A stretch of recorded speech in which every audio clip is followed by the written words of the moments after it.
নিউইয়র্কের ম্যানহাটন থেকে আপনাদের সঙ্গে আছে আমি খালেদ মহিউদ্দিন। বর্তমানে ভূ রাজনীতি নানাভাবেই জটিল, কিন্তু যুক্তরাষ্ট্রের গদিতে যখন ডোনাল্ড ট্রাম্প আসলেন সেটা আরও জটিলতর হয়ে উঠলো। নানা ধরনের নতুন ধরনের বাস্তবতার মধ্যে আমরা আছি এবং আমাদের মাইটি প্রতিবেশী ভারত, আমাদের অন্যান্য ডেভেলপমেন্ট পার্টনার চীন এবং অন্যান্য নানা রকম আন্তর্জাতিক আমি বলবো সিচুয়েশন নিয়ে, ইস্যু নিয়ে কথা বলার জন্য এখন আমাদের সঙ্গে রয়েছেন মাননীয় পররাষ্ট্র উপদেষ্টা জনাব মোহাম্মদ তৌহিদ হোসেন। জনাব মোহাম্মদ তৌহিদ হোসেন, আপনাকে আমাদের অনুষ্ঠানে স্বাগত জানাই। আপনি আমাদের সময় দিয়েছেন, সেজন্য আমাদের আন্তরিক কৃতজ্ঞতা এবং শুভেচ্ছা জানবেন। ধন্যবাদ। আমরা প্রথমেই জনাব তৌহিদ হোসেন আপনার একটু দৃষ্টি আকর্ষণ করতে চাই যে গতকাল ঢাকায় আপনি জানেন যে বিএনপির একটি ইফতার মাহফিলে অনলাইন বক্তব্য দিয়েছেন বিএনপির ভারপ্রাপ্ত চেয়ারম্যান জনাব তারেক রহমান। সেখানে তাকে কোট করছি, ধর্মীয় উগ্রবাদীদের অপতৎপরতা ও চরমপন্থা নিয়ন্ত্রণে ব্যর্থতার পরিচয় দিলে উগ্রবাদী জনগোষ্ঠী ও পরাজিত ফেসিবাদী অপশক্তি দেশে আবার গণতন্ত্রের কবর রচনা করবে। অপরদিকে গণতান্ত্রিক বিশ্বে বাংলাদেশের ইমেজ সংকটে পড়তে পারে। এই বক্তব্যকে আপনি আসলে কিভাবে দেখছেন?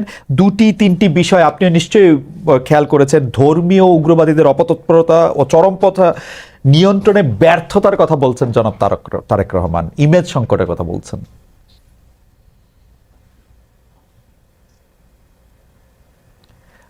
অ্যাম্বাসেডর তৌহিদ হোসেন, অ্যাডভাইজার তৌহিদ হোসেন কি আমাদেরকে শুনতে পাচ্ছেন না?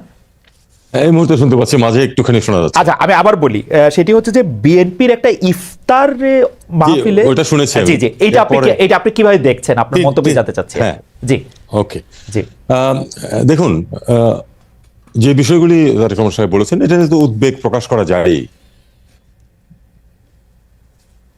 শোনা যাচ্ছে না মনে হয়? না, আমরা শুনতে পাচ্ছি, একদম স্পষ্ট শুনতে পাচ্ছি। আচ্ছা, ওকে জি ওকে। তিনি যে উদ্বেগ প্রকাশ করেছেন, এটা তাত্ত্বিক ভিত্তিতে যদি আমরা দেখি, এটা অবশ্যই একটা উদ্বেগের বিষয় হতেই পারে, তাতে কোনো সমস্যা নেই। উনি তো বলেননি যে এটা হয়েছে, তা কিন্তু বলেন যদি হয় তাহলে সমস্যা হবে বলেছেন। এটা তো আমরা মোটামুটি সবাই স্বীকার করি যে আমাদের দেশে, দেখুন, আমাদের দেশে মানুষ কিন্তু ধার্মিক, প্রধানত ধার্মিক, কিন্তু উগ্রবাদী কিন্তু না। তবে পৃথিবীর যে কোনোখানের মতোই একটা উগ্রবাদী ফ্রিঞ্জ থাকেই সবখানে। তবে আমি মনে করি না যে আমাদের দেশে তাদের এখানে এই উগ্রবাদিতা খুব বড় আকারে দেখা দেওয়ার কোনো সুযোগ আছে। আমি দৃঢ়ভাবে বিশ্বাস করি যে আমাদের যে মডারেট একটা যে ধর্মীয় অনুভূতি মানুষের, এটাই প্রিভেইল করবে। হয়তো একটা ফ্রেঞ্চ থাকবে, কিন্তু সেটা আমার মনে হয় নিয়ন্ত্রণেই থাকবে, এবং এই সরকার নিজেও এ ব্যাপারে ওয়াকিবহাল এবং বদ্ধপরিকর যে আমাদের এখানে সাম্প্রদায়িক সম্প্রীতি বজায় রাখতে হবে এবং মানুষ যেন তাদের ধর্মকর্ম স্বাভাবিকভাবে পালন করতে পারে, এটাতে কোনো বাধার সৃষ্টি হবে না। আমরা যদি এটার সঙ্গে একটু মিলিয়ে একটা বাস্তবতা দেখি যে মানে এইগুলো আমার কোনো মন্তব্য না, আমি বাস্তবতাটা যদি এরকম দেখি যে হিজবুত তাহরিরের মতো গোষ্ঠীগুলি বাংলাদেশে প্রকাশ্যে খিলাফত প্রতিষ্ঠার দাবিতে মিছিল মিটিং করছে, যদিও পুলিশ তাদেরকে আসলে সেখানে সেটি করতে দেয়নি কোনো ক্ষেত্রে। অন্যদিকে আমরা যদি দেখি বেশ কয়েকজন জঙ্গিবাদে অভিযুক্ত ব্যক্তি জামিনে মুক্তি পেয়েছেন। আবার যদি আমরা দেখি যে একটি কবিতা বা গল্প লেখার জন্য প্রকাশ্যে কতল করার সিদ্ধান্ত যারা বলছেন তাদের কোনো বিরুদ্ধে কোনো ব্যবস্থা নেওয়া হচ্ছে না। এগুলিকে যদি আমরা মানে এইগুলিকে যদি আমরা সন্ত্রাসবাদ বলি, সম্পৃক্ততার সাথে মিলানো ঘটনা বলি, এবং তারেক রহমান সাহেব যে ধর্মীয় উগ্রবাদের অপতৎপরতা চরম মানে পন্থা নিয়ন্ত্রণে ব্যর্থতার প্রসঙ্গটা আনতেছেন, সেইটা আপনাদের কাছে একটা বাস্তব মনে হয় কিনা যে এটা আসলে একটু ভয় পাওয়ারই কারণ আছে? কেউ কেউ এটা বলছে যে বাংলাদেশে কোনো একটা ভাবে ধর্মকে আশ্রয় করে চরমপন্থার পুনরুত্থান ঘটছে। এইটা আপনি কিভাবে দেখেন? দেখুন, এই যে আপনি হিজবুত তাহরীরের কথা বলছেন অথবা কোনো মিছিল মিটিং এর কথা বলছেন, এটা কিন্তু এখন হচ্ছে এমন কিন্তু কোনো কথা নয়। এটা কিন্তু হয়েছে আগেও, তখন এই প্রসঙ্গ কিন্তু ওঠেনি। আর যেটা আবার আমি ইনসিস্ট করছি, যেটা আমি তো উত্তর এটা একবার দিয়েছি, যে উনি তো বলেননি যে এই ঘটনা এই মুহূর্তে আছে। উনি বলেছেন যে যদি এটা ঘটে তাহলে একটি মানে অবশ্যই উদ্বেগের প্রশ্ন আছে। আমি ব্যক্তিগতভাবে মনে করি না যে এটা সাংঘাতিকভাবে কোনো কিছু ঘটছে এখানে। এবং আপনি বললেন যেটা, যে তাদের যে মিছিলের সেটাতে পুলিশ তাদেরকে বাধা দিয়েছে এবং ব্যবস্থা নিয়েছে। এটাই আমার মনে হয় আমাদেরকে করে যেতে হবে। আমি একদিনে সব সমস্যার সমাধান হয়ে যাবে এরকম মনে করা ভুল, কারণ এমন না যে এদের অ্যাক্টিভিটি এদেশে কোনোদিন ছিল না, ছিল, সবসময় ছিল। তবে আমি যেটা বললাম যে এরা চিরদিনই একটা ফ্রিঞ্জেই ছিল। আমাদের মূলধারার যে ধার্মিক মানুষরা, তারা কিন্তু এদের সাথে সম্পৃক্ত নন, এবং আমি মনে করি যে এটা নিয়ন্ত্রণের মধ্যেই থাকবে, এটা নিয়ে উদ্বিগ্ন হওয়ার বড় কোনো কারণ নেই। অবশ্যই আমাদেরকে চোখ কান খোলা রাখতে হবে। আচ্ছা, একটু তাহলে তুলসী গ্যাবার্ডের প্রসঙ্গটা একটা আনি, যদিও পররাষ্ট্র মন্ত্রণালয় খুব সঙ্গে সঙ্গে এটা একটা জবাব দিয়েছে। ইসলামী চরমপন্থা নিয়ে তিনি একটি মন্তব্য করেছেন যা বাংলাদেশ সরকার একপাক্ষিক ও রাজনৈতিক উদ্দেশ্য প্রণোদিত বলে অলরেডি নিন্দা জানিয়েছে। যদিও তিনি এই অবস্থানটা আসলে সমস্ত দক্ষিণ এশিয়ার জন্যই বলেছিলেন, কিন্তু এইটাকে আসলে বাংলাদেশের জন্য বলেছেন বলে ভারতীয় মিডিয়া অনেকগুলি বক্তব্য দিয়েছে। আপনি নিজেও বলেছেন যে ভারতীয় গণমাধ্যমের তথ্য থেকে মানে ওরকম কথা আসতে পারে যেহেতু তারা বায়াসড। কিন্তু আমরা ভারতীয় গণমাধ্যমে কিন্তু নানামাত্রিক গণমাধ্যম দেখি, কেউ কেউ এরকম বায়াসড, অনেক বেশি বায়াসড, একদমই নরেন্দ্র মোদীর খাওয়ানো রিপোর্ট বা নরেন্দ্র মোদী যে রিপোর্ট পছন্দ করবেন সেই রিপোর্ট ছাপে। আবার এটার উল্টা পিকটাও আসে, কিন্তু শক্তিশালী এটা মিডিয়া আসে। আপনার কাছে কি মনে হয় যে তুলসী গ্যাবার্ড খালি তথ্য সংগ্রহ করতেছেন ভারতীয় মিডিয়া থেকে, বা ভারতীয় মিডিয়ার যে অংশটুকু এই প্রপাগান্ডা ছড়াচ্ছে সেই অংশটুকু থেকে? তাইলে ওরা আন্তর্জাতিক মিডিয়া যেটা বিবিসি, আল জাজিরা, সিএনএন বা বাংলাদেশি মিডিয়া থেকে তারা তথ্য সংগ্রহ করছে না কেন? এটাকে আমি এইভাবে দেখি, আসলে তুলসী গ্যাবার্ড যেটা বলেছেন এটা কিন্তু একটা লিডিং প্রশ্নের উত্তরেই উনি বলেছিলেন, কিন্তু যেহেতু কথাটা আমাদের অবস্থানের বিরুদ্ধে খুব শক্তভাবে গেছে, কাজেই আমরা এটার বিরোধিতা করেছি, আমরা এটার প্রতিবাদ জানিয়েছি। কিন্তু তার মানে এই না কিন্তু যে মার্কিন যুক্তরাষ্ট্রের সাথে আমাদের মানে অবস্থানের তেমন কোনো এটা বিরাট কোনো পরিবর্তন ইন্ডিকেট করে, তা কিন্তু একেবারেই না। আপনারা খেয়াল করে দেখবেন যে এরপর যে ডিপার্টমেন্ট অফ স্টেট থেকে যে ছোট্ট একটি স্টেটমেন্ট এসেছে, সেটা কিন্তু আবার একজন খুব লিডিং প্রশ্ন, যিনি আসলে বাংলাদেশকে ডেনিগ্রেট করার জন্যই প্রশ্নটা করেছিলেন, স্পোক্সপারসন যিনি এটার উত্তর দিয়েছেন, তিনি কিন্তু খুব চমৎকারভাবে এটাকে উত্তর দিয়েছেন। তারা বলেছেন, জেনেরিক একটা উত্তর নিয়ে দিয়েছেন যে যে কোনোখানে মাইনরিটির উপর অত্যাচার হলে সেটাকে আমরা কন্ডেম করি, ফাইন, ওকে। এবং তিনি পাশাপাশি প্রশংসা করেছেন যে বাংলাদেশ যে অ্যাপ্রিসিয়েট করেছেন বাংলাদেশ যে এটার বিরুদ্ধে ব্যবস্থা নিচ্ছে এবং সেটা নিতে থাকবে। কাজে আমি মনে করি যে মার্কিন যুক্তরাষ্ট্রের সত্যিকার অর্থে বাংলাদেশের বর্তমান সরকার যে পদক্ষেপ নিচ্ছে এসব বিষয়ে, তার ব্যাপারে কোনো রিজার্ভেশন নেই বলে আমি ধরে নেব, কারণ মার্কিন সরকারের প্রতিনিধিত্বমূলক প্রতিষ্ঠান তো হচ্ছে ডিপার্টমেন্ট অফ স্টেট, তাদের যে স্টেটমেন্ট। কাজে সেটাতে আমি মনে করি যে এটা এক ধরনের, যদিও তুলসী গ্যাবার্ডের বক্তব্যে এক ধরনের একটা উদ্বেগ সৃষ্টি হয়েছিল, আমি মনে করি যে এটা আসলে কেটে গেছে। এই জিনিসটাকে আমরা এখন সেটেল হয়ে গেছে বলেই ধরে নেব। এমনিতে আন্তর্জাতিক মিত্রদের মানে শব্দটা একটু কূটনীতিক, এদেরকে আশ্বস্ত করার জন্য সরকার কি কোনো বাড়তি উদ্যোগ নিচ্ছে, নাকি মানে সরকার যেভাবে চালিয়ে যাচ্ছে সেভাবেই চালিয়ে যাবে? আপনার কি মনে হয়, যদি আমি সন্ত্রাসবাদ বা যারা মাইনরিটি আছে, নানাভাবে মাইনরিটি, তাদের সুরক্ষা দেওয়ার জন্য? এ ব্যাপারে আমাদের খুব স্পষ্ট অবস্থান, সেটা হলো যে যারাই মনে করছেন যে এখানে কোনো সমস্যা আছে, তারা আসুন দেখুন এবং আপনাদের অভিমত ব্যক্ত করুন। তারপরে আপনারা যা দেখেন সেটাই আপনারা বলুন। কারণ আপনারা হয়তো খেয়াল করেছেন যে গত একেবারে শুরু থেকেই গত 6-7 মাস যাবতীয় যে একটি আপনার ভারতীয় মিডিয়াতে যে একটা হাইপ সৃষ্টি করা হচ্ছে এ ব্যাপারে, সেটা কিন্তু তাদের কয়জন এখানে এসেছে রেয়ার। তো আমি তো আমার পরিচিত যারা ছিলেন তাদেরকে আমি বলছি, আপনারা আসেন, এসে দেখেন, দেখে গিয়ে রিপোর্ট করেন। আপনারা জানেন যে আমি 9 বছর ভারতে চাকরি করেছি, বাংলাদেশের মিশন সময়ে, কাজে আমার সেখানে প্রচুর বন্ধু বান্ধব আছে। তো আমি তাদেরকে বলেছি, তোমরা আসো, দেখো, তারপরে গিয়ে রিপোর্ট করো। ভারতীয় মিডিয়া আমি একটু দুঃখ প্রকাশ এখানে করতে চাই, সেটা হলো যে আসলে ভারতীয় মিডিয়ার আমি যা দেখে এসেছিলাম ধরুন আজকে থেকে 20-30 বছর আগে, সে তুলনায় ভারতীয় মিডিয়ার অনেকখানি অবনমন ঘটেছে বলে আমার বিশ্বাস। আমি খুবই দুঃখ পাই এটাতে, কারণ আসলে ভারতীয় মিডিয়া খুব একটি উচ্চমানের মিডিয়া ছিল, কিন্তু এখন আপনারাও জানেন যে আসলে তারা অনেকটাই এক পেশে হয়ে গেছে। আমি একটু গণযোগাযোগের ছাত্র হিসেবে আমি একটু সাফাই গাইতে চাই যে ভারতীয় মিডিয়া বলতে আমরা যাদেরকে আসলে বেশি দেখতেছি, রিপাবলিকান টিভি, আজ তক বা আনন্দবাজার গ্রুপের বাইরেও আসলে ভারতীয় মিডিয়া রয়েছে এবং তাদের অনেকেই কিন্তু ভালো রিপোর্ট করছে, কিন্তু আনফরচুনেটলি তাদের ব্যাপারটা বা তাদের রিপোর্টগুলি আমাদের চোখের সামনে কম আসতেছে। আমরা প্রপাগান্ডা জাতীয় রিপোর্টই আসলে আমরা এখান থেকে ভোক্তা হিসেবে বেশি দেখতেছি। কারণ আমি নিজে দেখি যে ভারতীয় সাংবাদিকদের মধ্যে অনেকেই শেখ হাসিনার অনেক বড় সমালোচনা করছেন, অনেক ভারতীয় সাংবাদিক, ভারতীয় গণমাধ্যম কেন শেখ হাসিনাকে ভারতে আশ্রয় দেওয়া হলো সেটি নিয়ে প্রশ্ন তুলেছেন, একবার দুবার না, বড় বড় প্রশ্ন তুলেছেন। কিন্তু আমাদের সামনে আসলে কেন জানি মানে রিপাবলিকান টিভি, আজ তক ওরাই বেশি উদাহরণ হয়ে থাকতেছে। মানে আমি দেখুন আসলে হয় হয় কি মানে তাদের সেন ভয়েস যেটা আছে that has been drowned out by the hullabaloo. এটা এটা কিন্তু একটা অত্যন্ত খারাপ লক্ষণ। এটা শুধু খারাপ লক্ষণ শুধু যে আমাদের জন্য তা না, এটা ভারতের জন্য আমি মনে করি না খুব ভালো কোনো কিছু।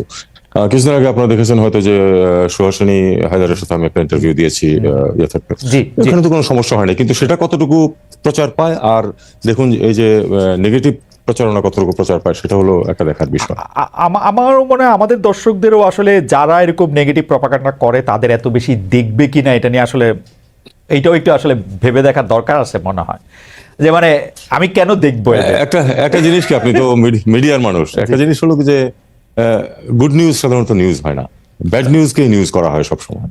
গুড নিউজ যদি 10টা থাকে সেটা যা গুরুত্ব পায়, একটা খারাপ খবর কিন্তু তার থেকে অনেক বেশি গুরুত্ব পায়, এবং এটাকে কিন্তু আপনি মাল্টিপ্লাই করেন, এটাকে পুনঃপ্রচার করতেই থাকেন। সেটা তো অনেক আগে থেকে, দ্বিতীয় বিশ্বযুদ্ধের সময় থেকে এই ফিলোসফি চলে আসছে, সেটা আমার মনে হয় করে যাচ্ছে।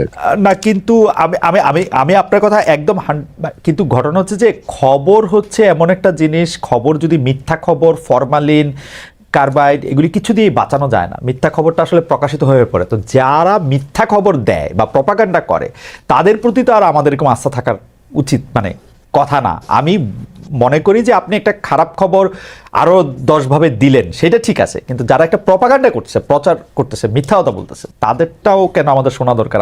আমি আমার হাইবার আমরা পরবর্তী প্রসঙ্গে যাই, যে মানে সাংবাদিকতা নিয়ে তো আসলে কথা বলাই যায়। সেটা হচ্ছে যে দর্শকদের মধ্যে অনেকে আপনাকে অনুরোধ করেছেন আপনি আসবেন বলে, এটা আমাদের বলা দায়িত্ব হয়ে গেছে যে ইতালির ভিসা পাওয়া যাচ্ছে না, 60,000 মানুষ গত 2 বছর ধরে ঝুলে আছে, এরকম একটা কথা তারা বলতেছেন। এইটা ব্যাপারে আপনার জানা আছে কিনা, মানে এখানে প্রবলেমটা কোথায় হয়েছে, তারা আপনাকে অনুরোধ করেছেন এই ব্যাপারে একটু আলোকপাত করতে? আমি আমি খুব এখানে খুব ফ্র্যাঙ্কলি কিছু কথা বলতে চাই।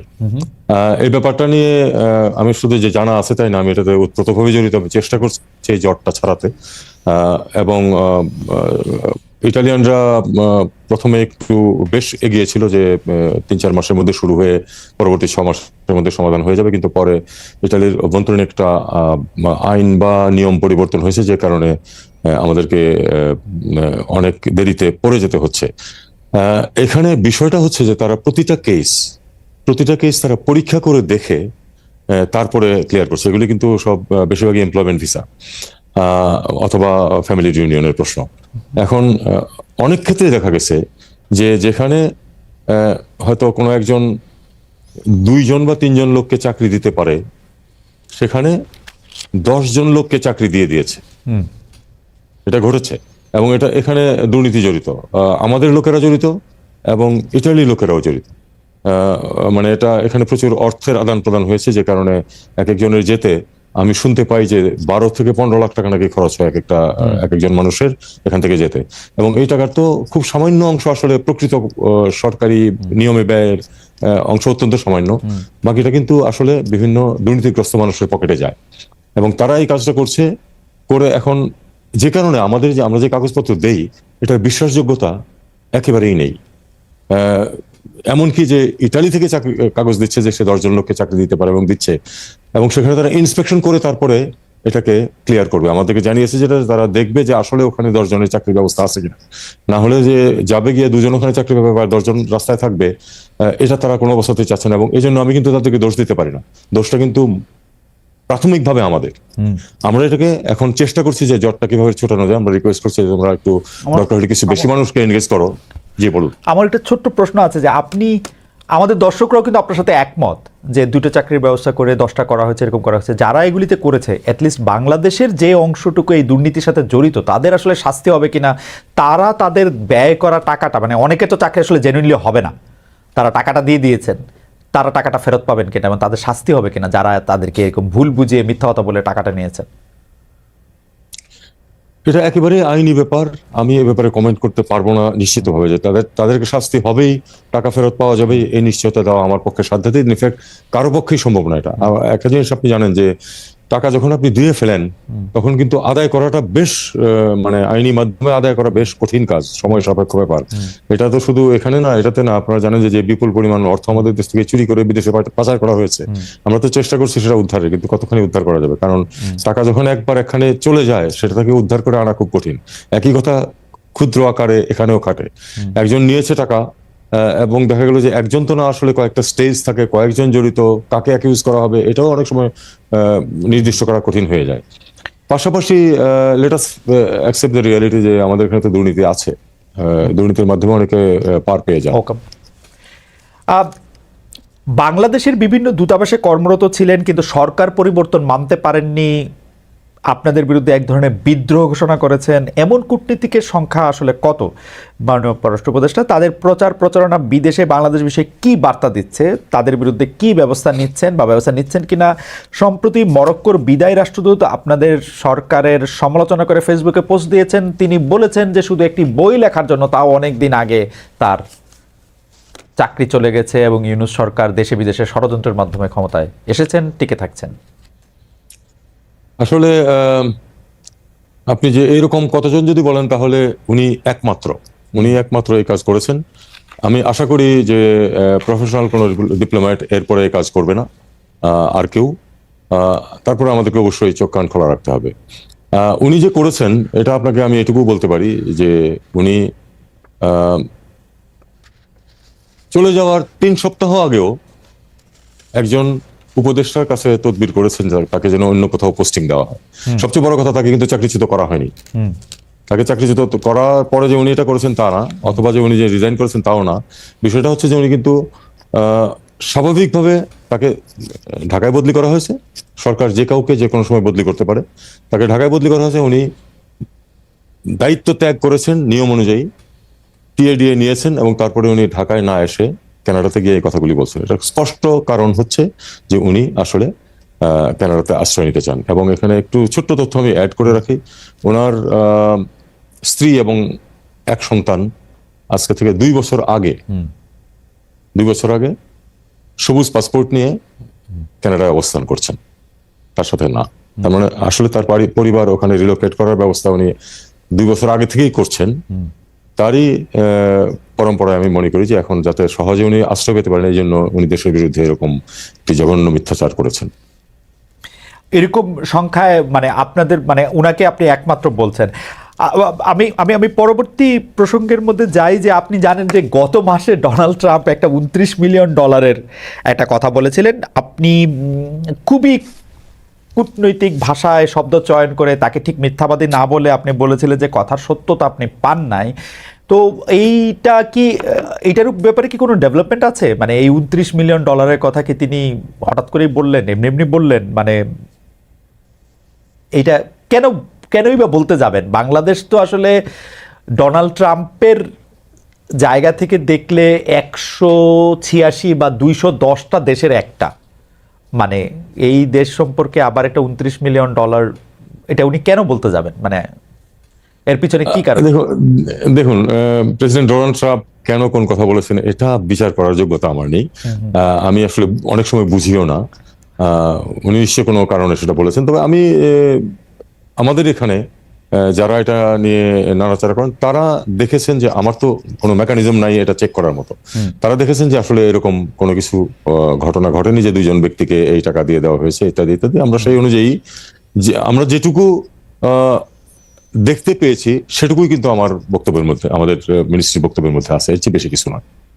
এমনি মার্কিন পররাষ্ট্র যে দপ্তর আছে এখানে, সরি মানে যে কনসুলেট আছে, যে এমবাসি আছে, তাদের কাছ থেকে এই ব্যাপারে বাড়তি কোনো কিছু জানানো হয়েছে ইন দ্য মিন টাইম? না, না, না, এরকম কিছু জানানো হয়নি আমার।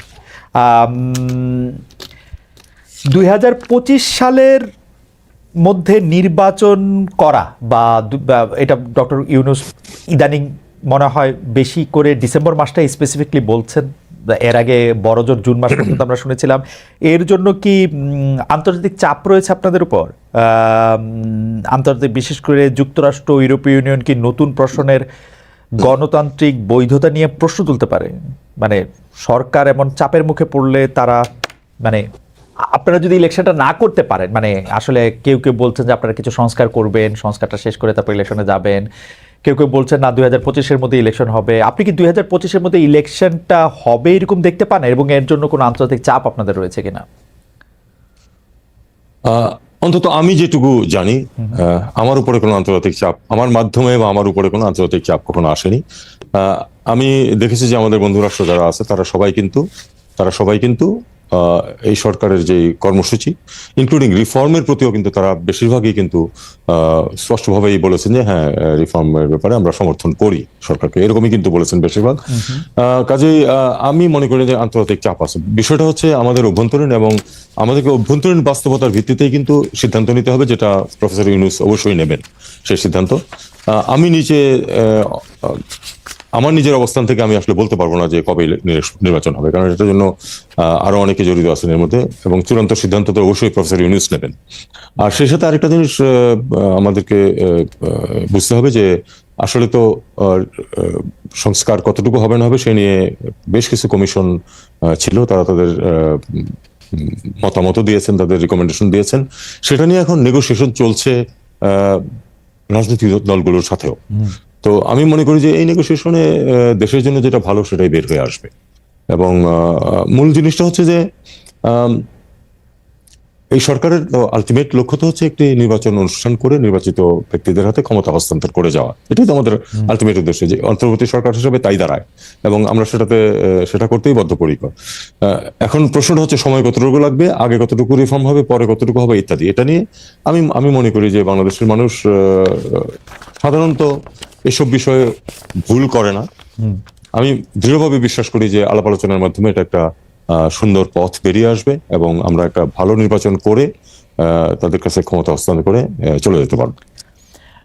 আমি গতকাল একটা রেকর্ডেড অনুষ্ঠান দেখছিলাম। আপনি জানেন যে তৃতীয় মাত্রা স্বনামধন্য উপস্থাপক জনাব জিল্লুর রহমান ভাই এটা বলতেছিলেন যে খুব মানে এটা তার পার্সোনাল অনুষ্ঠান, সেই জন্য পার্সোনাল ওপিনিয়নই উনি দিচ্ছিলেন, কিন্তু খুব মানে বলে না, খুব জোর দিয়ে বলছিলেন যে এই সরকার আসলে আরো 3-4 বছর ক্ষমতায় থাকতে চায়।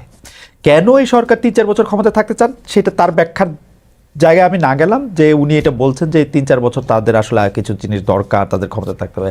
আপনারও কি এরকম মনে হয় যে ক্যাবিনেট মেম্বার আপনারা কি আসলে আরো 3 বছর থাকলে দেশের বা আপনাদের ভালো হবে এরকম মনে করেন? এটা খুব থিওরিটিক্যাল প্রশ্ন হয়ে গেল। জিল্লুর রহমান কেন এটা বলেছেন সেটা উনি বলতে পারবেন, এটা তো আমি বলতে পারবো না। প্রশ্নটা খুব থিওরিটিক্যাল হয়ে গেল। আমি এরকম থিওরিটিক্যাল প্রশ্নে যেতে চাই না। আসলে আমার কথা হচ্ছে যে আলাপ আলোচনার মাধ্যমে বেরিয়ে আসবে যে কত তাড়াতাড়ি নির্বাচন করা সম্ভব, এবং সেটাই আমাদের এই সরকারের লক্ষ্য বলে আমি মনে করি। একটু রোহিঙ্গা প্রসঙ্গে আসি, যে ভবিষ্যতে রোহিঙ্গাদের ফেরত পাঠানো সম্ভব করতে বাংলাদেশ ও মিয়ানমারের মধ্যে জাতিসংঘের যেটা মানবিক করিডোর আর আরাকান আর্মির সঙ্গে সংলাপের বিষয়ে আপনি আমাদের কিছু বলবেন কিনা? আরসাব প্রধানকে যে গ্রেপ্তার করা হলো তার সঙ্গে এর একটা সম্পর্ক রয়েছে কিনা? দেখুন, আপনারা জানেন যে মিয়ানমার বা রাখাইন পরিস্থিতি কিন্তু অত্যন্ত জটিল আকার ধারণ করেছে এই কারণে যে আমরা অত্যন্ত ধৈর্যের সাথে, আমি মনে করি যে ধৈর্যটা একটু হয়তো বেশি হয়ে গেছে আমাদের।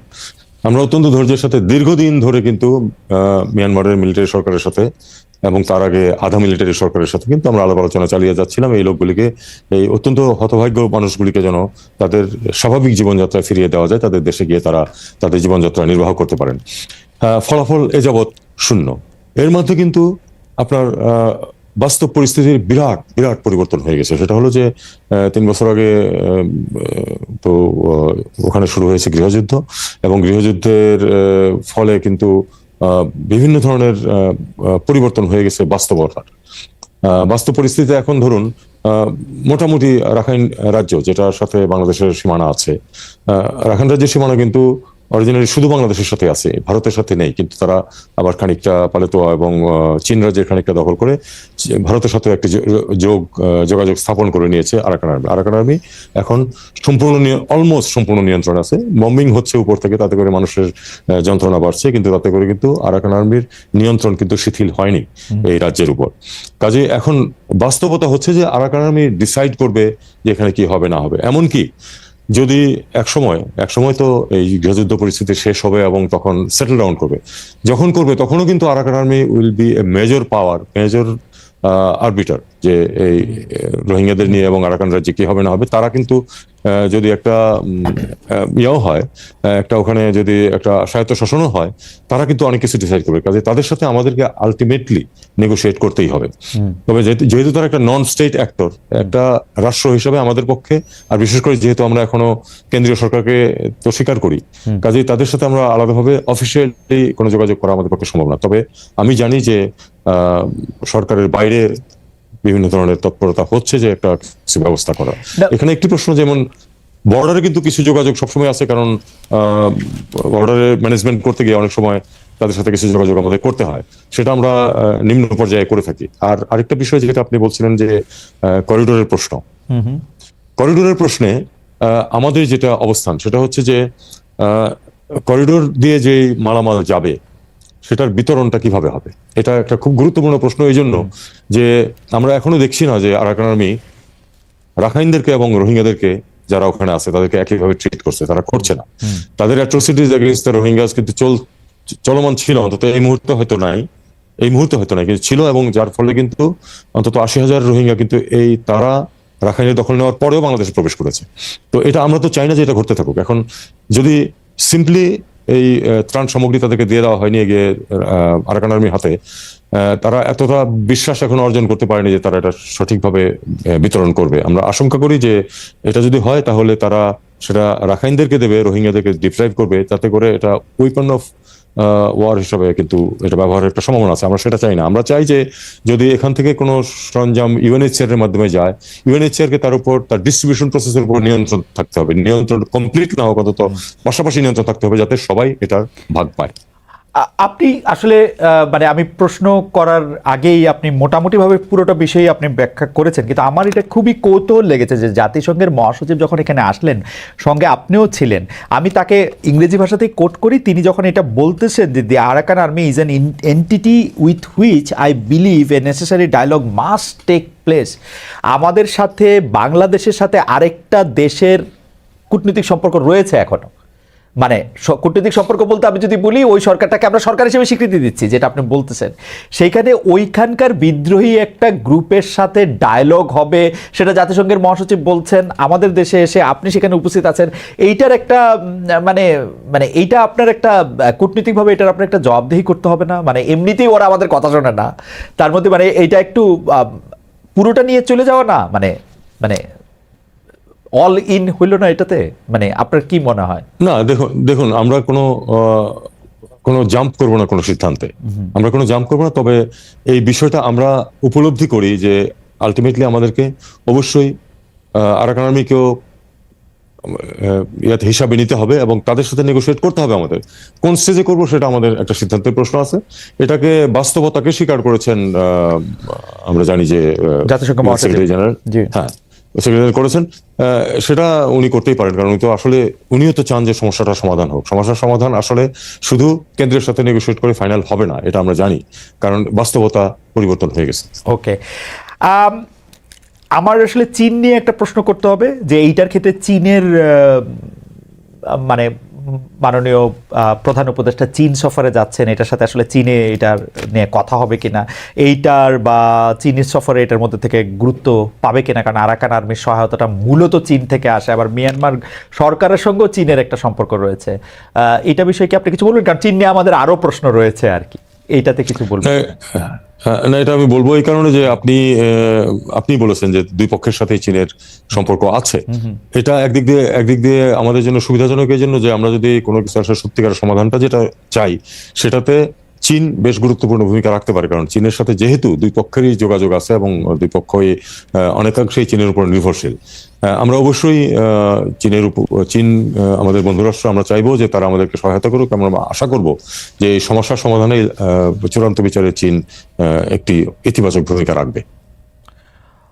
একটি প্রশ্ন দর্শকরা অনেকবার করছেন, সেজন্য প্রশ্নটা করা, সেটা হচ্ছে যে পররাষ্ট্র সচিব, আপনার পররাষ্ট্র সচিব যিনি আছেন, বলা হচ্ছে যে তিনি আওয়ামী লীগের লোক বা অন্য কোনোভাবে, এই ব্যাপারটা আপনি আসলে শুনেছেন কিনা, দেখেছেন কিনা? পররাষ্ট্র সচিবের নিয়োগের ক্ষেত্রে আপনার কোনো পছন্দ ছিল কিনা, আছে কিনা? দেখুন, পররাষ্ট্র সচিবের নিয়োগে পররাষ্ট্র উপদেষ্টার কোনো পছন্দ থাকবে না, এটা তো হতে পারে না। এটা খুবই স্বাভাবিক। পররাষ্ট্র সচিব অবশ্যই আমি আমার পছন্দের ব্যক্তি বলেই এবং আমি তাকে যোগ্য বলে মনে করি বলেই তিনি এই পদে আসীন হয়েছেন। আর একটা কথা আমি আপনাকে বলি, যে কেউ যে কোনো অবস্থানে ঢুকলেই, এখন তো যেহেতু সোশ্যাল মিডিয়া খুব অ্যাক্টিভ, মুহূর্তের মধ্যে তার বিরুদ্ধে বিভিন্ন ধরনের বিষোদ্গার চলতে থাকে, কিছু সত্য কিছু মিথ্যা, কিছু এর মাঝামাঝি। তো আমাদেরকে এটা এভাবেই দেখতে হবে। হয়তো অন্য কাউকে পররাষ্ট্র সচিব হিসাবে দেখতে কারো ইচ্ছা ছিল, তিনি হয়তো সন্তুষ্ট হননি, তিনি এটা বলতেই পারেন। তবে আমি এটুকু বলি যে উনি তার দায়িত্ব সঠিকভাবে পালন করছেন, এবং উনি আওয়ামী লীগের লোক কোট আন কোট, এরকম কোনো প্রমাণ আমার কাছে নেই। আপনাদেরকে একটা জিনিস বুঝতে হবে যে গত 17 বছর একটি সিস্টেম এই দেশে, একটি খুবই অন্যায্য একটা ব্যবস্থা ছিল সেখানে আত্মরক্ষার জন্য এবং স্বাভাবিকভাবে জীবন কাটিয়ে চাকরি করে রিটায়ার করার জন্য কিন্তু অনেককেই বা প্রায় সবাইকেই অন্ততপক্ষে নিজেকে আওয়ামী বিরোধী নয় এটা প্রমাণ করতে হয়েছে। সেটাকে আমাদের ধরলে চলবে না, আমাদেরকে চিন্তা করতে হবে যে আমি আমি আমি একটা কথা প্রায়ই বলি যে আমি আমার চাকরি জীবনে 33 বছর চাকরি করেছি, এর মধ্যে 6টা সরকার পরিবর্তন দেখেছি। এবং ব্যুরোক্র্যাটদের নিয়মই হচ্ছে যে তারা যখন যে সরকার থাকবে তাকে তারা সার্ভ করবে এবং তাদের মতো করে সার্ভ করতে হবে। এখন সেটার কোনো বিকল্প আমরা এখনো বের করতে পারিনি, যদি পারতাম তাহলে ভালো হতো। আপনি আসবেন সেজন্য দর্শকদের কাছে প্রশ্ন করেছিলাম যে দেশে বিদেশে কিছু গোষ্ঠী বাংলাদেশ নিয়ে মিথ্যা ও অপতথ্য ছড়াচ্ছে, এমন মন্তব্য করেছেন পররাষ্ট্র উপদেষ্টা তৌহিদ হোসেন। প্রিয় দর্শক, এই বক্তব্য সঠিক বলে মনে করেন কিনা? শতকরা 80% দর্শক মনে করছেন আপনার এই বক্তব্য সঠিক, শতকরা 20% মনে করছেন এটি সঠিক নয়। 57,000 দর্শক আমরা যখন এটি মানে দেখছি তখন তার কিছুক্ষণ আগে আসলে 57,000 দর্শক এখানে ভোট দিয়েছেন। আমরা আবার একটু রোহিঙ্গা প্রসঙ্গে ফিরে আসি মাননীয় উপদেষ্টা। সেটি হচ্ছে যে সম্প্রতি একটি খবর খুব আলোচিত, আপনারা নিশ্চয়ই দেখেছেন, যে সৌদি আরবে থাকা 69,000 রোহিঙ্গার বাংলাদেশি পাসপোর্ট নবায়ন করা হচ্ছে। আমরা জেনেছি যে এটি এই সরকারের সিদ্ধান্ত নয়, আগের সরকারের ধারাবাহিকতা। রোহিঙ্গাদের নিয়ে এই ডিল করা থেকে আমরা এটিকে আপনি ভুল সিদ্ধান্ত মনে করেন কিনা, এই 69,000 পাসপোর্ট নবায়ন করা? ভুল শুদ্ধ আসলে আমি এখানে কোনোটাই বলতে চাই না। বিষয়টা হচ্ছে যে এটা আমাদের করতে হয়েছে এই কারণে যে আপনারা জানেন যে সৌদি আরবের সাথে আমাদের সম্পর্ক অত্যন্ত গুরুত্বপূর্ণ। সৌদি আরবে আমাদের 30 লক্ষ বেশি মানুষ ওখানে কাজ করেন। এখন এই আমরা জানি যে আমাদের দেশে দুর্নীতির মাধ্যমে বিভিন্ন সময় প্রচুর পাসপোর্ট দেওয়া হয়েছে। এখন পাসপোর্ট যখন একবার আপনি দিয়েছেন, আপনি তো দায়িত্বটা পুরোপুরি অস্বীকার করতে পারেন না। এখন তারা সৌদিরা যেটা ইনসিস্ট করছেন যে না, তারা সব রেগুলারাইজ করতে চান, কাজেই তাদের যেহেতু পাসপোর্ট ছিল এবং সেটা এক্সপায়ার করে গেছে, তার কাজে তাদেরকে আমাদের পাসপোর্ট দিতে হবে। আমরা অনেক নেগোশিয়েট করেছি, তাদের চেষ্টাও করেছি অনেক কিছু। আলটিমেটলি দেশের স্বার্থে আমাদেরকে এটা কিন্তু স্বীকার করতে হয়েছে এবং দেশের স্বার্থেই আমরা এই কাজটা করছি। এরপরে এটার ইফেক্ট কি হবে সেটা আমরা দেখবো এবং যখন মুখোমুখি হব তখন আমরা সেটা মোকাবেলা করার চেষ্টা করব। আপনি নিশ্চয়ই এই আলোচনাটা আপনার কাছে তো আসবেই। WFP আলোচনা করছেন যে তহবিল না পেলে রোহিঙ্গাদের রেশন অর্ধেক করে ফেলতে হবে বা টাকা কমে যাবে। এটা আসলে কতটা মানে সংকটের কথা বা কতটা বাস্তব তহবিল? এবং দেখুন, ইতিমধ্যে নোটিশ যেটা দেওয়া হয়েছে সেটা হলো যে এপ্রিল ঠিক আছে, মার্চ তো পার হয়ে গেল, এপ্রিল ঠিক আছে, মে থেকে এটা ওই $12.5 পার হেড পার মান্থ, হ্যাঁ, এইরকম সামান্য পরিমাণে কিন্তু কোথাও কারো থাকা খাওয়ার ব্যবস্থা হয় না। যাই হোক, থাকার ব্যবস্থা তো আছে। যাই হোক, এতে করে এক ধরনের কোনো না কোনো ভাবে আমরা এটা ম্যানেজ করতে পারছিলাম। এখন দেখা গেছে যে যদি আসলে এই ইউএসএআইডির কারণে যদি একেবারে ফান্ড বন্ধ হয়ে যায় তাহলে এটা $6 নেমে আসবে। আমি মোটামুটি আশাবাদী যে এটা ঘটবে না। আমরা ইতিমধ্যে আমাদের সকল বন্ধু রাষ্ট্রকে বলেছি এবং এমনকি মার্কিন যুক্তরাষ্ট্রের যে এখানে যারা প্রতিনিধি আছেন তাদেরকে বলেছি, দেখো এটা তো হতে পারে না যে $6 কি করে একজন মানুষ তার জীবন ধারণ করবে এই মাসে। কাজে এটা আমার মনে হয় আমরা একটু ইতিবাচক ইন্ডিকেশন পাচ্ছি। এই ভয়ঙ্কর পরিস্থিতি দাঁড়াবে না, আমরা অন্ততপক্ষে বাড়াতে না পারি যে পর্যায়ে ছিল সেটা আমরা ধরে রাখতে পারবো বলে আমি খুবই আশাবাদী। আচ্ছা, আমি একটু চীন প্রসঙ্গে যাই। যে 26 মার্চ প্রধান উপদেষ্টা চীন সফরে যাচ্ছেন। সেই চীন সফর নিয়ে নানা ধরনের কথা আছে, যে আমাদের প্রেস সচিব বলছেন যে মানে প্রধান উপদেষ্টার প্রেস সচিব বলছেন যে সরকার দুই দেশের সম্পর্কে নতুন উচ্চতায় নিয়ে যেতে চায়। আমরা আসলে চীন থেকে কি চাই? মানে একটা আছে না যে আমরা এই মুহূর্তে চীন থেকে আমরা কি হলে বলবো যে আমরা এটা চেয়েছি, এটা পেয়েছি? এগুলি নিশ্চয়ই আপনি আগেই সব ঠিক করেছেন, আপনিও চীনে গিয়েছিলেন। সবচেয়ে বেশি চাওয়া আমাদের এখন চীন থেকে কি? মানে আমাদের প্রায়োরিটিতে সবচেয়ে উপরে কোনটা? প্রায়োরিটিতে আমি যদি বলি তাহলে আসলে অবশ্যই বন্ধুত্বপূর্ণ সম্পর্ক যেটা আছে এটা তো আছেই। অবশ্যই আমরা সবসময় সেই সম্পর্কটাকে আরো একটু এগিয়ে নিতে চাই। এটা আপনারা জানেন যে আমাদের সব বন্ধুদের সাথে আমরা সেটা করার চেষ্টা করি, এবং যখন একটি সর্বোচ্চ পর্যায়ে সফর হয় সেটা নিজেই একটা সেটা ইন্ডিকেশন দেয় যে আমরা আসলে খুব সম্পর্কটাকে আরো এগোনোর চেষ্টা করছি, এবং খানিকটা যে অগ্রগতি হচ্ছে সেটারই প্রমাণ হলো একটা ভিজিট, এই পর্যায়ের একটা সফর। আর যদি বলেন যে আমরা কি চাই, আমাদের প্রধানত বিষয়টা হচ্ছে যে অর্থনৈতিক। আমরা চাই যে চীন আমাদের অর্থনীতিতে অত্যন্ত গুরুত্বপূর্ণ ভূমিকায় আছে, এটা বহাল থাকুক এবং আরো বৃদ্ধি পাক। আমরা চাই যে চীন এখানে আমাদের দেশে চীনের পক্ষ থেকে সরকারি পর্যায়ে হোক বা ব্যক্তি পর্যায়ে হোক প্রচুর বিনিয়োগ আসুক। আমরা কিন্তু চীনের জন্য স্পেসিফিক একটা এসইজেড এলাকা রেখেছি চিটাগংয়ে, 400 একরের মতো। আমরা চাই যে সেখানে তারা তাদের বিনিয়োগ করুক, ফ্যাক্টরি রিলোকেশন হোক অথবা নতুন ফ্যাক্টরি নতুন চালু করা হোক, এটা তারা এখানে আসুক। ব্যবসা বাণিজ্যের ক্ষেত্রে আমরা এমনিতে তো চীন আমাদেরকে প্রচুর সুবিধা দিয়েছে, কিন্তু আমরা সেটা খুব বেশি ব্যবহার করতে পারছি না এই কারণে যে আসলে আমাদের প্রোডাক্ট বাস্কেট খুবই লিমিটেড। এটা তো আমরা জানি অনেক। হ্যাঁ, কিন্তু আমরা প্রথমত আমি মনে করি যে দেখবো যে এটা হোক, আমাদের সাথে ইনভেস্টমেন্টটা বাড়ুক, যোগাযোগ বাড়ুক, ব্যবসা বাণিজ্য বাড়ুক, এবং সেটা বাড়ছে, আরো যেন বাড়ে আমরা সেটাই চাই। এডুকেশন একটা ক্ষেত্র, আমরা চাই যে আপনারা জানেন যে আসলে চীনের একটা উল্লেখযোগ্য সংখ্যক বিশ্ববিদ্যালয় কিন্তু র্যাঙ্কিং এ যথেষ্ট উপরের দিকে। তো আমাদের প্রচুর ছাত্র কিন্তু পড়াশোনা করছে চীনে। আমরা হয়তো এই সংখ্যাটা সম্বন্ধে অতটা ওয়াকিবহাল ছিলাম না। আমরা চাই যে এটা আরো বাড়ুক, আমরা চাই যে তারা আরো স্কলারশিপ দেয় আমাদের ছেলে মেয়েদেরকে।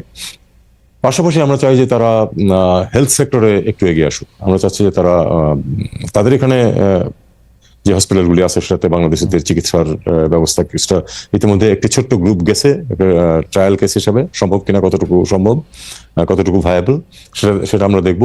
প্লাস আমরা চাচ্ছি যে তারা আমাদের এখানে হসপিটাল স্থাপন করুক। তো এই জিনিসগুলি যদি হয় তাহলে সম্পর্ক স্বাভাবিকভাবে আরেকটু এগোবে। আমি মানে একটু আরেকটা মানে চীনেরই অন্য একটা প্রসঙ্গে যাওয়ার আগে একটু জানতে চাই যে আপনি যে বিষয়গুলি চীন থেকে চাচ্ছেন সেটি কি আসলে চীনের প্রবল প্রতিদ্বন্দ্বী এই অঞ্চলে ভারতের এন্টিডোট হিসাবে, নাকি বাংলাদেশের জন্য কল্যাণটা বা বাংলাদেশের ব্যবসায়িকটা বিষয়টাই আপনার মাথায় বেশি থাকতেছে? কেউ কেউ প্রশ্ন তুলতেছেন, আমি জানি যে আপনার মাথায় নিশ্চয়ই বিজনেসটাই থাকতেছে, কিন্তু কেউ কেউ প্রশ্ন তুলতেছেন জাস্ট ভারতকে শিক্ষা দেওয়ার জন্য আপনি চীনের দিকে এই বিষয়গুলি, শিক্ষা, মেডিকেল যেগুলি আপনি বললেন সেগুলি করতে চাচ্ছেন। না, দেখুন এখানে আপনাদেরকে একটা জিনিস বুঝতে হবে, ভারতকে শিক্ষা দেওয়ার কোনো প্রশ্ন নেই, ভারতকে শিক্ষা দেওয়ার কিছু নেই আমার। কিন্তু এটা তো সত্য যে ভারতের সাথে গত 6 মাস যাবত যে আমাদের যে সম্পর্ক সেখানে কিছু টানাপোড়েন আছে, এবং কিছু রেস্ট্রিকশন ভারতের পক্ষ থেকে এসছে, আমাদের পক্ষ থেকে না। তো আমাদেরকে তো প্রথম কথা হলো যে আমি সবসময় যেটা বলি যে কোনো ভ্যাকুয়াম কিন্তু থাকে না, কোনো শূন্যস্থান থাকে না, সেটা কেউ না কেউ পূরণ করে। ভারতে যদি আমাদের চিকিৎসা নিতে যান যারা, তারা যদি যেতে না পারেন বা তাদের সংখ্যা যদি ড্রাস্টিক্যালি কমে আসে, তাহলে তারা কোথাও না কোথাও চিকিৎসা নেবেন। তাদের কেউ কেউ বাংলাদেশে চিকিৎসা নেবেন, কেউ কেউ থাইল্যান্ডে যাবেন, কেউ আমরা বলছি যে চীনে যান, চীনে যাচ্ছেন বা যাবেন। এভাবেই শূন্যস্থান পূরণ হবে। এখানে কিন্তু শিক্ষা দেওয়ার কিছু নেই। ব্যাপারটা হলো আমাদেরকে তো অ্যাডজাস্ট করতে হবে, নতুন রিয়ালিটিতে আমাদেরকে অ্যাডজাস্ট করতে হবে। সেই অ্যাডজাস্ট করতে গিয়ে আমাদের যা যা কিছু করার প্রয়োজন সেটা আমরা করব। ইনভেস্টমেন্ট, আরেকটা জিনিস খেয়াল করুন আপনারা, আপনি যে অর্থনৈতিক দিক থেকে যদি খেয়াল করেন, তাহলে যখন ভারত বাংলাদেশ সম্পর্কের কোট অ্যান্ড কোট স্বর্ণযুগ যখন চলছিল, তখনও কিন্তু অফিসিয়ালি সবচেয়ে বেশি এক্সপোর্ট বাংলাদেশে ছিল চীনেরই, ভারতের না, ভারতের চেয়ে বেশি। যদিও বাস্তবে হয়তো ভারতের বেশি ছিল, কারণ ইনফর্মাল ট্রেড ছিল একটা বড় অংশ। কিন্তু এটা তো অর্থনৈতিক সম্পর্কর সাথে তো এই ভারতকে শিক্ষা দেওয়ার কোনো ব্যাপার এখানে নেই। আচ্ছা, আপনি তো মানে পররাষ্ট্র সচিব ছিলেন, রাষ্ট্রদূত ছিলেন একাধিক জায়গায়, ভারতে অনেকদিন ছিলেন।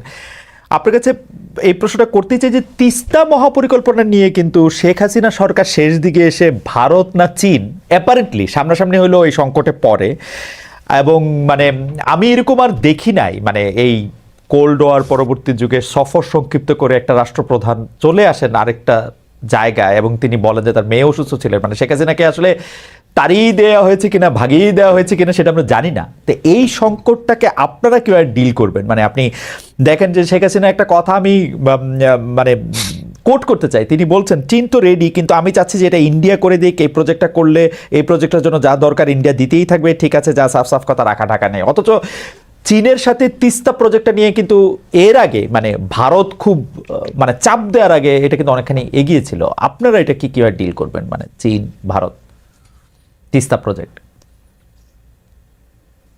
চীন ভারত প্রসঙ্গে আমি খুব বেশি যেতে চাই না এখানে।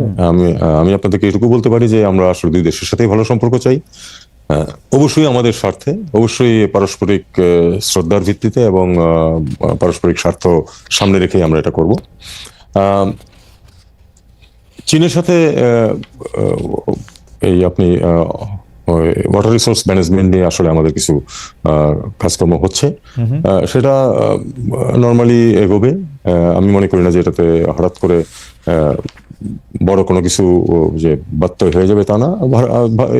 ভারতের সাথে আমাদের ওয়াটার রিসোর্সেস নিয়ে কথাবার্তা আছে এবং তাদের রাইট। এই ওয়াটার রিসোর্স নিয়ে যখন কথা উঠলো তখন এই প্রশ্ন তো করতে হয় যে 30 বছর মেয়াদি গঙ্গা পদ্মা পানির চুক্তির মেয়াদ কিন্তু এই ডিসেম্বরে শেষ হবে। চুক্তি নবায়ন করতে সম্প্রতি দুই দলের বিশেষজ্ঞরা বৈঠক করেছেন, ফারাক্কা এলাকা পরিদর্শন করছেন, কিন্তু কোনো সিদ্ধান্ত ছাড়াই বৈঠক শেষ হয়েছে। আপনারা কি ভাবছেন যে মানে এটা কি করবেন, চুক্তি নবায়ন করবেন কিনা, নতুন চুক্তি করবেন কিনা, কি আমরা আশা করতে পারি? ভারতীয়দের অবস্থান এক্স্যাক্টলি কি আমি জানি না। আমাদের অবস্থান হচ্ছে যে আমরা সম্ভব হলে আরো একটু ভালো চুক্তি করতে চাই। সেটা হলো যে পূর্বের চুক্তিতে কিন্তু ছিল যে আপস্ট্রিম কোন কোন জায়গায় কিছু ওয়াটার মানে আটকে রাখার ব্যবস্থা করে ড্রাই সিজনে যাতে এখানে পানির সরবরাহ বাড়ানো যায়।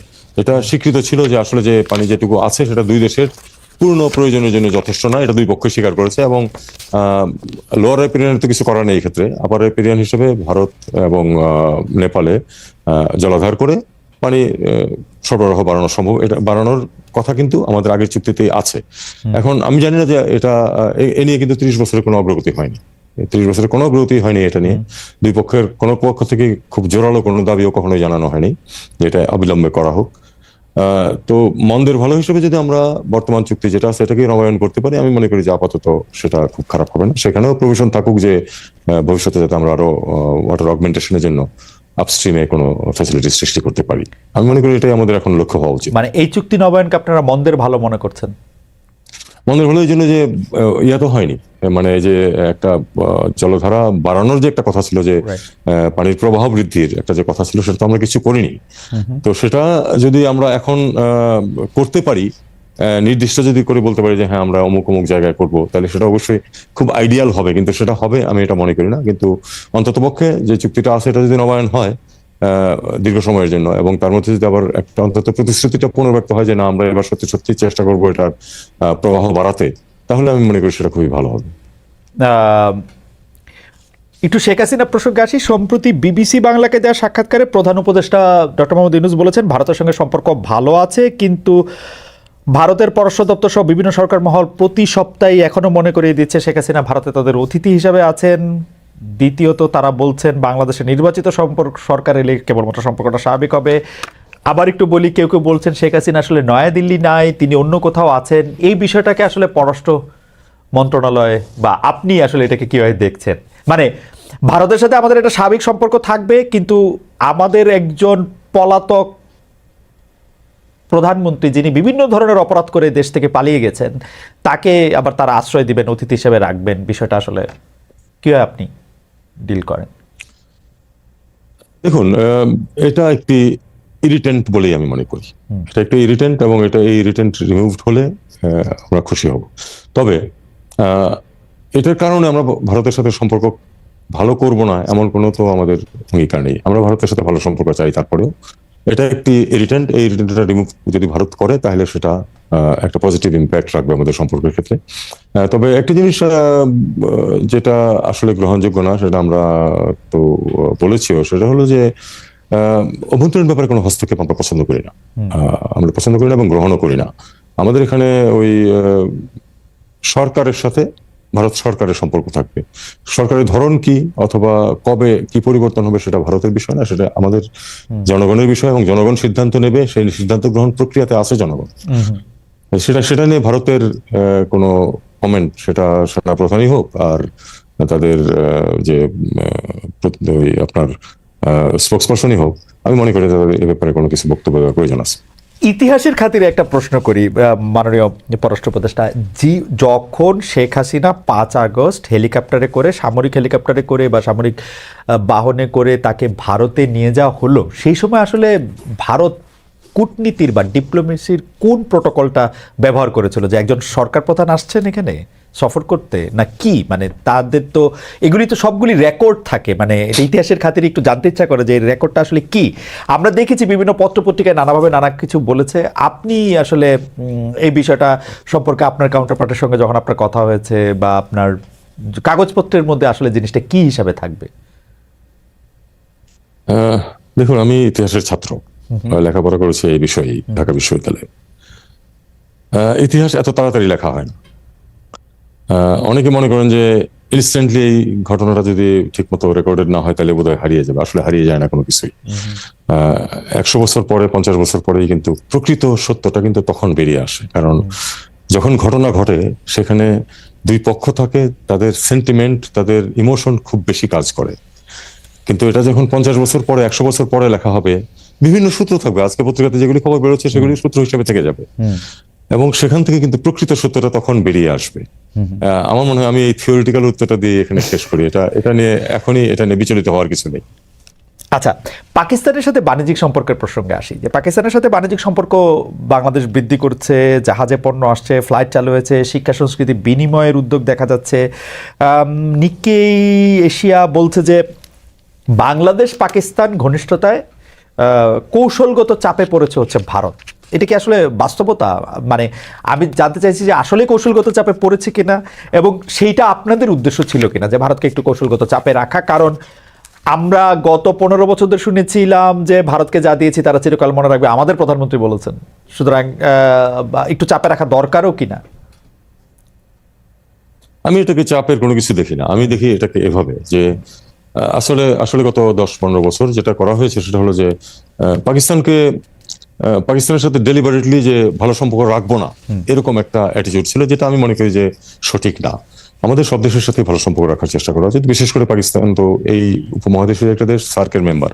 সার্ক যদিও এখন মোটামুটি প্রায় ডিপ ফ্রিজেই আছে, তারপরেও আমরা যেটা সিদ্ধান্ত নিচ্ছি এবং বাস্তবায়ন করছি সেটা হলো যে স্বাভাবিক সম্পর্ক, একটা যে কোনো একটা দেশের সাথে যেরকম সম্পর্ক থাকে পাকিস্তানের সাথে আমরা সেরকম সম্পর্ক চাই। আমাদের যদি বাণিজ্যিক সম্পর্ক স্থাপনের সুযোগ থাকে, বাণিজ্য তো সরকার করে না, বাণিজ্য করে ব্যক্তি। তাদেরকে বাধা না দিলে যদি তারা দেখা যায় যে তারা পাকিস্তান থেকে ব্যবসা বাণিজ্য করে সুবিধা করতে পারছে, কোনো জিনিস যেটা আমাদের এখানে শর্টেজ আছে সেটা যদি পাকিস্তান থেকে আসে, তাতে আমাদের অর্থনীতি যদি উপকার হয়, সেটাতে বাধা দেওয়ার আমি কোনো কারণ দেখি না। এই কারণেই আমি মনে করি যে বাণিজ্যিক সম্পর্ক যতটুকু ম্যাক্সিমাম সম্ভব সেটাই করা উচিত। কারণ বাণিজ্যিক সম্পর্ক উভয় দেশের জন্য এবং উভয় অর্থনীতির জন্য উপকারী হয়। যেটা উপকারী হবে না সেটা তো কেউ কিনতে যাবে না। কেউ তো আপনি মনে করুন যে একটা সামগ্রী যেটা ভারতে বা পাকিস্তানে পাওয়া যায় সেটা তো আমরা ইউরোপ থেকে কিনতে যাবো না 3 গুণ দাম দিয়ে। কাজেই অর্থনীতির স্বার্থে এই একটা মুক্তবাজার অর্থনীতি যেহেতু আছে, কাজেই আমাদেরকে সবসময় চেষ্টা করতে হবে যে ব্যবসায়ীরা যেন সেই সুযোগটা নিতে পারে। ভারত বা পাকিস্তান থেকে পণ্য আনার ক্ষেত্রে কি বাধা ছিল? আমরা কিন্তু পাকিস্তানের প্রচুর পণ্য, বিশেষ করে কাপড়ের সাথে রিলেটেড যেসব পণ্য, কাপড়, সুতা, সেগুলি দেখেছি। এটা কি এখন অনেক বেশি বেড়েছে?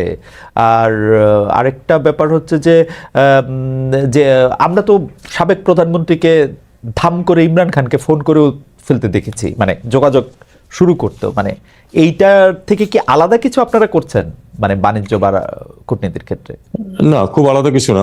দুটো সমস্যা ছিল পাকিস্তানের সাথে বাণিজ্যিক সম্পর্কের ক্ষেত্রে। একটা হলো যে ভিসা ছিল প্রায় অসম্ভব। আমি যে বোর্ডিং স্কুলে পড়ে এসেছি, রাজশাহী ক্যাডেট কলেজ, সেটার রিইউনিয়নে আসতে চেয়েছিলেন আমাদেরই মতো বয়স্ক দুজন মানুষ পাকিস্তান থেকে, কিন্তু ভিসা পাননি বলে আসতে পারেননি। এখন এটা তো একটা স্বাভাবিক সুস্থ পরিবেশ না। রাইট রাইট রাইট 70 বছর বয়সের একজন মানুষ তার বোনকে দেখতে আসবে ঢাকায়, তার ভিসা অ্যাপ্লিকেশন ফরেন মিনিস্ট্রিতে প্রথমে আসতো, তারপরে হোম মিনিস্ট্রিতে যেত, হোম মিনিস্ট্রি এজেন্সিকে পাঠাতো, তারা ক্লিয়ার করার পরে 3 মাস পরে তাকে ভিসা দেওয়া হতো। এই দুঃসহ পরিবেশটাকে আমরা সরিয়ে দিতে চাইছি, এটা কোনো অর্থ হয় না। ব্যবসায়ীরা যেন স্বচ্ছন্দভাবে যাতায়াত করতে পারেন সেটাও আমরা চাই। যদি কেউ তার আত্মীয় স্বজনের সাথে দেখা করতে যেতে চায়, যদি কেউ এমনকি ট্যুরিজমের কারণে যেতে চায় বাড়ি পাহাড় দেখতে, তো আমার সমস্যাটা কোথায়? এটা আমরা এই আমরা অস্বাভাবিক বাধাটাকে আমরা দূর করার চেষ্টা করেছি। আমরা এটা শুনেছি যে পাকিস্তানে মানে গত 15 বছর 17 বছরে যারা পাকিস্তানে যেতে চেয়েছে বা পাকিস্তানে ভিসা নিয়েছে বা পাকিস্তানে যেতে হয়েছে, এমনকি পেশাগত প্রয়োজনও যারা পাকিস্তানে গিয়েছে, মানে আমার সাংবাদিক বন্ধু বান্ধব, তাদেরও আসলে পররাষ্ট্র মন্ত্রণালয় থেকে হোক আর ভারতীয় ভিসা পেতে হোক নানা ধরনের চোখ রাঙানি তাদের সহ্য করতে হয়েছে। এখন কি ঘটনাটা একটু উল্টা, যেমন ধরেন কেউ যদি কাজে ভারতে যায় তার কি পাকিস্তানের বা পররাষ্ট্র মন্ত্রণালয় বাংলাদেশের তার একটু চোখ রাঙানি খেতে হবে কিনা, এরকম কোনো কিছু আছে কিনা? আমি অবশ্যই না। ব্যাপারটা হলো যে ভারতীয় ভিসার ব্যাপারে যেটুকু রেস্ট্রিকশন সেটা ভারতীয়রাই আরোপ করেছে। মানে আমি যতটুকু জানি অ্যাবাউট 20% ভিসা ইস্যু হচ্ছে এখন, যা নর্মালি হতো প্রতিদিন। আমি এক্সাক্ট ফিগারটা বলতে পারবো না, আমি সেটা খোঁজ দিতে যাইনি। আমি প্রচুর মানুষকে দেখেছি তারা ভিসা পেতে অসুবিধা হচ্ছে, এটুকুই। এটা তাদের ভিসা হচ্ছে তাদের অ্যাবসলিউটলি সভরেন রাইটস, তারা কাকে ভিসা দেবেন না দেবেন এটা তাদের অধিকার। যদি না দেন তাহলে আমাদের, যেটা আমি বলছি যে বিকল্প তো আমাদের লোকেরা বের করে নেবে, সেটা কিছু করার নেই। আমি মনে করি না এতে কোনো চোখ রাঙানির কোনো ব্যাপার আছে। ভারতে যারা যেতে চান যাচ্ছেন তো এখনো মানুষ, এখনো ভারতে পাকিস্তানে যতজন যান তার থেকে অনেক গুণ বেশি মানুষ এখনো ভারতে যান। এটা নিয়ে কোনো সমস্যা আমি তো দেখি না। আপনি সার্কের কথা বলছিলেন যে গত 1 দশক ধরে সার্ক কিন্তু পুরোপুরি নিষ্ক্রিয়, প্রধানত ভারতের কারণেই সার্ক নিষ্ক্রিয় হয়ে আছে বলে অনেকে বলছেন, এবং বাংলাদেশ যেহেতু ভারতের এই সব বিষয়ে পুরোপুরি সহযোগী ছিল সেই জন্য সেটা নিয়ে কিছু হয় না। কিন্তু ডক্টর ইউনূস ক্ষমতায় বা সরকারের দায়িত্ব নেওয়ার সঙ্গে সঙ্গে সার্ক নিয়ে আগ্রহ দেখিয়েছেন। এক্ষেত্রে আসলে অগ্রগতিটা কি? শেখ হাসিনার আগ্রহ সার্কের চেয়ে বেশি বিমস্টেক করার জন্য ছিল, বাংলাদেশ, ভারত, শ্রীলঙ্কা, নেপাল, ভুটান, যেটা আসলে সার্ক এবং বিমস্টেক দুটো প্রতিষ্ঠান নিজস্ব প্রয়োজন আছে, একটি আরেকটি বিকল্প নয়। এটা আসলে বরং একটা আরেকটিকে কমপ্লিমেন্ট করতে পারে। আমরা এটাকে সেভাবেই দেখি। সার্ক যে কোনো কারণে হোক, পাকিস্তান ভারত যে দ্বৈরথ চলছে মানে বহুদিন যাবৎ, সে কারণেই আসলে ক্ষতিগ্রস্ত হয়েছে, কারণ ভারত পাকিস্তানে কোনো সামিট করতে যেতে রাজি হয় না। এভাবেই সার্ক মরিবান্ড হয়ে গেছে এবং গত 10 বছর যাবত এতে কোনো অগ্রগতি নেই। এই মুহূর্তে কোনো অগ্রগতি নেই। আমি শুধু আপনাদেরকে এইটুকু বলতে পারি, আসলে কোনো অগ্রগতি হয়নি। আচ্ছা, অনেকেই বলে থাকেন মানে ভূরাজনীতি বা মানে এই যে বিশ্ব রাজনীতিতে আসলে মার্কিন যুক্তরাষ্ট্র মানেই হচ্ছে সাউথ এশিয়াতে ভারত, বা আমাদের দক্ষিণ এশিয়াতে মানে হচ্ছে ভারত। এখন এইটা কি আসলে বাস্তবতা? মানে ইন্ডিয়া কি এই অঞ্চলের একটা ছোট আমেরিকা? মানে আপনি যদি আমেরিকার সাথে সম্পর্ক ভালো করতে চান তাহলে কি এটা আসলে ইন্ডিয়ার মাধ্যমেই করতে হবে, ইন্ডিয়াকে সাথে নিয়েই করতে হবে? ইন্ডিয়ার কি বলে জানি এটা, ইন্ডিয়ার সুদৃষ্টি নিয়েই করতে হবে, নাকি ব্যাপারটা আসলে কেমন? মানে আপনি কি মনে করেন? আমি এটা পুরোপুরি মনে করি না, পুরোপুরি এরকম মনে করি না আমি। ভারত একটি অত্যন্ত গুরুত্বপূর্ণ দেশ, অনেক বড় দেশ, অনেক শক্তিশালী দেশ, এবং যেহেতু বৈশ্বিক যেই আপনার জিওপলিটিক্যাল যেসব ইকুয়েশন আছে তার মধ্যে ভারত একটা গুরুত্বপূর্ণ ভূমিকা পালন করে, এবং যেহেতু চীন যুক্তরাষ্ট্র একটি বৈরী সম্পর্ক আছে এক ধরনের, কতটুকু বৈরী সেটা অবশ্য আমরা আরো ক্লিয়ার হবো হয়তো আরো পরে, কিন্তু একটা অন্তত পক্ষে প্রতিযোগিতামূলক সম্পর্ক যেহেতু আছে, সেখানে যেহেতু ভারতের সাথে চীনের সম্পর্কের কিছু সংঘাত আছে, কাজে সেই হিসাবে ভারতকে মার্কিন যুক্তরাষ্ট্র গুরুত্ব দেয় এবং দেওয়াটা খুবই স্বাভাবিক। এই অঞ্চলের বিশাল শক্তি ভারত, কাজে তাকে গুরুত্ব দেয়। কিন্তু তার মানে এই না যে আমাদেরকে আলাদাভাবে আমরা মার্কিন যুক্তরাষ্ট্রের সাথে সম্পর্ক ডেভেলপ করতে পারবো না। আমি মনে করি যে সেটা আমাদের পক্ষে খুবই সম্ভব। আমাদের একটা উল্লেখযোগ্য ডায়াসপোরা আছে মার্কিন যুক্তরাষ্ট্রে, আমাদের সবচেয়ে বড় বাজার এবং সবচেয়ে আপনার রেমিটেন্সের একটা অন্যতম বৃহৎ উৎস হচ্ছে যুক্তরাষ্ট্র। কাজে আমাদের তো সম্পর্ক তাদের সাথে ভালোই আছে বলে আমি মনে করি, এবং এই সম্পর্ক আরো যাতে ভালো হয় সে আমরা চেষ্টা চালিয়ে যাব। মার্কিন যুক্তরাষ্ট্রের সাথে সম্পর্ক, ভারতের সাথে সম্পর্ক, চীনের সাথে সম্পর্ক, তিনটেই আমরা আলাদাভাবে ভালো রাখার সর্বোচ্চ চেষ্টা করব। আমি সর্বশেষ প্রসঙ্গে আসতে চাই, এরপরে অবশ্য একটা ছোট্ট একটা সম্পর্ক প্রসঙ্গ হবে, কিন্তু সর্বশেষ প্রসঙ্গ হচ্ছে প্যালেস্টাইন। আমরা দেখেছি যে প্যালেস্টাইনে বিশেষ করে গাজা উপত্যকায় এখন যা হচ্ছে, মানে আপনি জানেন যে এটা আসলে বড় করে ব্যাখ্যা করা দরকার, সবচেয়ে বেশি একটা মানবিক ক্রাইসিস সেখানের মধ্যে দিয়ে তারা এটা যাচ্ছে। কিন্তু আমরা দেখতে পাচ্ছি যে মধ্যপ্রাচ্য বা অন্য যে ইসলামী বা মুসলিমদের যে জোট আছে তারা আসলে, আরবদের যে জোট আছে তারা আসলে খুব কড়া করে শক্ত করে আসলে ওনাদের পাশে দাঁড়াতে পারছেন না, গাজার এখানে আরব লীগ, ওআইসি বা মধ্যপ্রাচ্যের আরো বড় বড় দেশগুলি যেগুলি সেগুলি। বাংলাদেশ এই ক্ষেত্রে আসলে কি করতে পারে বা কি ভূমিকা নিচ্ছে? আমরা দেখছি যে বাংলাদেশ আসলে পররাষ্ট্র মন্ত্রণালয় থেকে তার পত্র দিচ্ছে, প্রতিবাদপত্র দিচ্ছে, ভাষ্য দিচ্ছে, কিন্তু এর চেয়ে বেশি কোনো কিছু করার কথা কি আসলে চিন্তা করছে বা কোনো কিছু করা কি আসলে সম্ভব কিনা? আমি মনে করি না যে আমাদের পক্ষে এ ব্যাপারে খুব বড় কোনো ভূমিকা পালন করা সম্ভব। আমরা অবশ্যই ইসরায়েলি যে অ্যাট্রোসিটি সেটার প্রবল নিন্দা করি, কিন্তু আমাদের পক্ষে এর চেয়ে বেশি তেমন কিছু করা সম্ভব না। কখনো ভোটিং যদি হয় কোনো বডিতে, সেখানে আমরা অবশ্যই ফিলিস্তিনের পক্ষে ভোট দিই, ফিলিস্তিনের প্রতি আমাদের আপামর জনসাধারণের সমর্থন আছে, কিন্তু এর চেয়ে বেশি কিছু ম্যাটেরিয়াল তেমন কিছু করা আমাদের সাধ্যাতীত। আমরা শুধু এটুকু, কিছুদিন আগে যে একটা মিটিং হয়েছিল ফরেন মিনিস্টারদের জেদ্দায়, খুব ইমার্জেন্সি মিটিং একদিনের জন্য হয়েছিল, সেখানে কিন্তু আমরা এটুকু প্লেস করেছি যে গাজার রিকনস্ট্রাকশনের প্রশ্ন তখন ছিল। সর্বশেষ স্পেট অফ ভায়োলেন্স যেটা গত দুদিন শুরু হয়েছে, তখন কিন্তু আশঙ্কা করে নাই অনেকেই, মনে করা হচ্ছিল যে একটা মানে একটা সিচুয়েশন দাঁড়াবে যখন রিকনস্ট্রাকশন সম্ভব। আমরা সেখানে বলেছি যে রিকনস্ট্রাকশনে আমরা আমাদের পক্ষ থেকে যেটুকু পার্টিসিপেট করা সম্ভব আমরা সেটা করবো, এটুকু আমরা করেছিলাম। আমার মনে হয় আমাদের পক্ষে এটুকুই করা সম্ভব। অবশ্যই আরব ভূমি যেটা আছে, তাদেরই আরব বিশ্বে যে দেশগুলি আছে, শক্তিশালী দেশগুলি, তাদেরই মুখ্য ভূমিকা পালন করতে হবে। তারা যেটুকু পারেন সেটা তাদের সাধ্য অনুযায়ী তারা করবেন, আমরা আমাদের সমর্থন ব্যক্ত করে যাব। শেষ প্রশ্ন, এই সরকার আসার পর বাংলাদেশের গুরুত্বপূর্ণ মিশনগুলিতে যারা দায়িত্ব পেয়েছেন বা বাংলাদেশের কারণে যারা বাংলাদেশকে রিপ্রেজেন্ট করতে যারা পৃথিবীর বিভিন্ন দেশে যারা গিয়েছেন, তাদেরকে কি শুধু মানে আপনাদের সরকারেরও তো একটা রাজনীতি আছে, সেই রাজনৈতিক বিবেচনায় নিয়োগ দেওয়া হয়েছে বা বেশিরভাগকে কি সেই রাজনৈতিক বিবেচনায় নিয়োগ দেওয়া হয়েছে, আপনার পছন্দে নিয়োগ দেওয়া হয়েছে বা ডক্টর ইউনূসের পছন্দে নিয়োগ দেওয়া হয়েছে? মানে এটা কি করা হয়েছে? কারণ পররাষ্ট্র মন্ত্রণালয়ের মধ্যে অনেকে বলছেন যে ঠিক যে নর্মস বা যে ধারাবাহিকতা পররাষ্ট্র মানে ক্যাডারের যে বৈশিষ্ট্য, সেটা অনেক ক্ষেত্রেই মানা হয় নাই। আপনি ব্যাপারটা আপনি এটা শুনেছেন কিনা, শুনলে এটাকে আসলে কি বলবেন এটা নিয়ে? আবার একই কথা বলি যে যখনই কোনো বড় পদে নিয়োগ দেওয়া হয়, তার অনেক বিরোধী থাকে, কারণ আরো অন্য অনেকে হয়তো সেই পদে নিয়োগ পেতে আগ্রহী ছিল। একটা জিনিস খেয়াল করতে হবে যে গুরুত্বপূর্ণ যে মিশনগুলো, সেগুলিতে কিন্তু অত্যন্ত জ্যেষ্ঠ কর্মকর্তারাই পদায়িত ছিলেন। তাদের একটা বড় অংশ কিন্তু রিটায়ার করে গেছেন। তাদের কাউকে কাউকে রিটায়ারমেন্টের 1-2 মাস আগে আমাদেরকে ছুটি দিয়ে দিতে হয়েছে, যেহেতু মনে করা হয়েছে তাদের সরে যাওয়া প্রয়োজন। বাকিরা রিটায়ার করেছেন। 2-3 জন ছিলেন যারা গুরুত্বপূর্ণ পদে ছিলেন, কিন্তু তাদের কন্ট্রাক্টে নিযুক্ত ছিলেন, তাদের কন্ট্রাক্ট বাতিল করা হয়েছে। অর্থাৎ সবচেয়ে গুরুত্বপূর্ণ বড় মিশন যেগুলি আছে, সেগুলির সবগুলি থেকেই কিন্তু যারা ছিলেন তাদেরকে চলে যেতে হয়েছে, প্রধানত রিটায়ারমেন্টে অথবা কন্ট্রাক্ট ক্যান্সেলেশনের মাধ্যমে। আমরা কিন্তু কাউকে কন্ট্রাক্ট দিচ্ছি না। মানে আমি বলছি যে পররাষ্ট্র মন্ত্রণালয় ক্যাডারের যে কর্মকর্তা, তাদেরকে কিন্তু যে তাদের কাজ কন্টিনিউ করার জন্য কন্ট্রাক্ট দেওয়া, সেটা কিন্তু আমরা করছি না। আমাদের জ্যেষ্ঠ কর্মকর্তা বেশ কয়েকজন রিটায়ার করে গেছে, বেশ কয়েকজন এর মধ্যে এই গত 6 মাসের মধ্যে রিটায়ার করেছেন। কাউকে আমরা কিন্তু চুক্তিতে রাষ্ট্রদূত হিসেবে নিয়োগ দিইনি।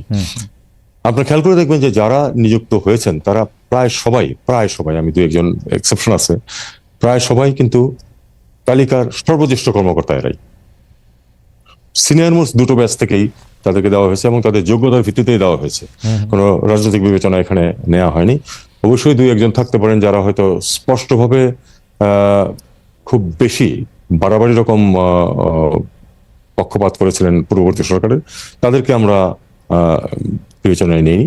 এছাড়া কিন্তু সবাই অত্যন্ত সিনিয়র কর্মকর্তাদেরকে আমরা এই পদগুলিতে নিয়োগ দিয়েছি। সচিব অথবা সচিব হবেন, সচিব হয়েছেন, এরকম পর্যায়ের কর্মকর্তাদেরকে নিয়োগ দিয়েছি। এবং 5-6টা যে মিশন আছে, তাদের প্রায় সব, মানে সবচেয়ে গুরুত্বপূর্ণ যেগুলিকে মনে করা হয়, আসলে আরো অনেক মিশন আছে যেগুলি খুবই গুরুত্বপূর্ণ, সেখানে কিন্তু আমরা যে নিয়োগগুলি দিয়েছি এগুলি তাদের শেষ পোস্টিং। তার মানে তারা 2-3-4 বছর চাকরি আছে তাদের, তারা তাদের 28 থেকে 30 বছর চাকরি জীবন পার করেছেন। এরকম লোকদেরকেই যোগ্যতার ভিত্তিতেই নিয়োগগুলো দেওয়া হয়েছে।